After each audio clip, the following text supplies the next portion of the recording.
ಇದೀಗ ಸುದ್ದಿಯ ವಿವರ. ಮಾಜಿ ಪ್ರಧಾನಿ ಪಂಡಿತ್ ಜವಾಹರಲಾಲ್ ನೆಹರು ಅವರ ಜನ್ಮದಿನಾಚರಣೆ ಕಾರ್ಯಕ್ರಮವು ಮಂಗಳೂರಿನ ನೆಹರು ಮೈದಾನದಲ್ಲಿ ಜರುಗಿತು.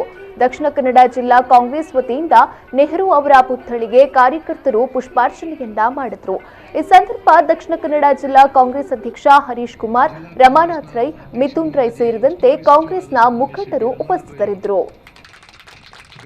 ಮಹಾನಗರ ಪಾಲಿಕೆ ಎಲ್ಲ ಮುಖಂಡರ ಶಾಸಕರುಗಳ ಒಂದು ಅಪೇಕ್ಷೆಯ ಮೇರೆಗೆ ಒಂದು ನೆಹರೂರವರ ಹೆಸರ ಮೇಲೆ ಇದೊಂದು ದ್ವಾರವನ್ನು ಕೂಡ ಮಾಡಲಾಯಿತು. ನೆಹರು ದ್ವಾರ ಈ ಒಂದು ಮೈದಾನಕ್ಕೆ ಬರ್ತಕ್ಕಂಥ ಒಂದು ಪ್ರವೇಶ ದ್ವಾರವನ್ನು ಕೂಡ ಮಾಡಲಾಯಿತು.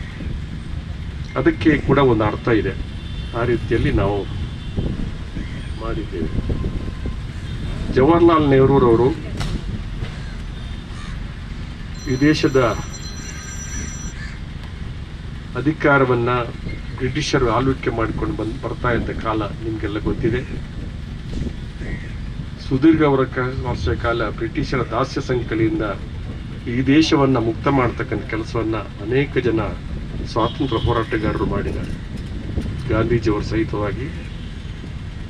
ಗಾಂಧೀಜಿಯವರು ರಾಷ್ಟ್ರಪಿತ ಅಂತ ನಾವು ಕರೀತೀವಿ. ಕೆಲವು ಜನರಿಗೆ ರಾಷ್ಟ್ರಪಿತ ಅಂತ ಕರೀಲಿಕ್ಕೆ ಮನಸ್ಸು ಇಲ್ಲದೆ ಇರಬಹುದು. ಆದರೆ ಎಲ್ಲ ಸ್ವಾತಂತ್ರ್ಯ ಹೋರಾಟಗಾರರಿಗೆ ಮಹಾತ್ಮ ಗಾಂಧೀಜಿಯವರನ್ನು ರಾಷ್ಟ್ರಪಿತ ಅಂತ ಕರೀಲಿಕ್ಕೆ ನಮಗೆ ಆನಂದ ಮತ್ತು ಸಂತೋಷ. ಈ ದೇಶದ ಪ್ರಥಮ ಪ್ರಧಾನಿಯನ್ನಾಗಿ ಸನ್ಮಾನ್ಯ ಶ್ರೀ ಪಂಡಿತ್ ಜವಾಹರಲಾಲ್ ನೆಹರೂರವರನ್ನ ಅವರು ಪ್ರಥಮ ಪ್ರಧಾನಿಯಾಗಿ ಆಯ್ಕೆಯಾದರು.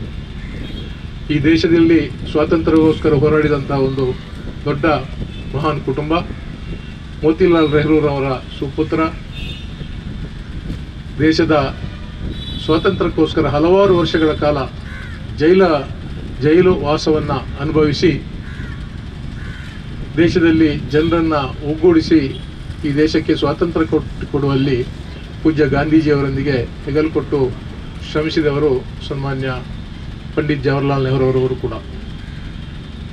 ಒಬ್ಬ ದೇಶಭಕ್ತ ಕುಟುಂಬ. ಈ ದೇಶಕ್ಕೋಸ್ಕರ ತನ್ನ ಅಪಾರ ಸಂಪತ್ತನ್ನುಗಳನ್ನು ಕೂಡ ಸಮರ್ಪಣೆ ಮಾಡಿ ಪುಣ್ಯ ಕಟ್ಟಿಕೊಂಡವರು ನೆಹರು ಕುಟುಂಬದವರು. ಬಹುಶಃ ಅಗರ್ಭ ಶ್ರೀಮಂತರು. ಮೋತಿಲಾಲ್ ನೆಹರೂರವರು ಈ ದೇಶದಲ್ಲಿ ಅಗರ್ಭ ಶ್ರೀಮಂತರು. ಅಷ್ಟು ಶ್ರೀಮಂತಿಗೆ ಇದ್ದರೂ ತನ್ನ ಶ್ರೀಮಂತಿಕೆಯನ್ನು ತೋರ್ಪಡಿಸದೆ ದೇಶದ ಸ್ವಾತಂತ್ರ್ಯದಲ್ಲಿ ಹೋರಾಟದಲ್ಲಿ ಧುಮುಕಿ ದೇಶಕ್ಕೆ ಸ್ವಾತಂತ್ರ್ಯವನ್ನು ತಂದುಕೊಟ್ಟು